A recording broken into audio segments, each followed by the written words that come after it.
Pasangan nomor urut 1 calon Bupati Dr. Andes Haji Ali berpasangan dengan calon Wakil Bupati Insinyur Jainuddin Poli MM. Pasangan ini mengusung visi Gerbang Madani. Gerakan ini untuk membangun masyarakat Buru Selatan yang religius, berbudaya, sehat, cerdas, sejahtera dalam mewujudkan kemandirian. Dengan misi 1. Membangun masyarakat yang religius, berbudaya, berbasis kearifan lokal. 2. Menciptakan sumber daya manusia unggul dan berdaya saing. 3. Menyusun big data daerah. 4. Memperkuat dan mengembangkan konektivitas desa dan kota. 5. Mewujudkan tata kelola pemerintahan dan pelayanan publik yang cepat dan transparan. Dan yang keenam, membangun ekonomi dari desa.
Assalamualaikum warahmatullahi wabarakatuh.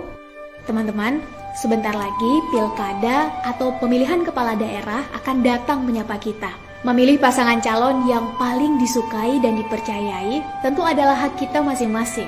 Namun, kita juga harus memastikan bahwa pasangan calon yang akan kita pilih adalah yang terbaik di antara pasangan calon lainnya. Terbaik program yang ditawarkannya, terbaik reputasinya, terbaik komitmen pengabdiannya, dan terbaik komitmen anti korupsinya. Teman-teman, KPK telah memiliki 9 kriteria calon kepala daerah berintegritas. Salah satunya adalah tidak pernah terlibat dalam tindak pidana korupsi. 8 kriteria lainnya, teman-teman bisa cek langsung di situs kpk.go.id. Tolak segala bentuk politik uang, dan mari kita gaungkan slogan, pilih yang jujur, agar rakyat hidup makmur.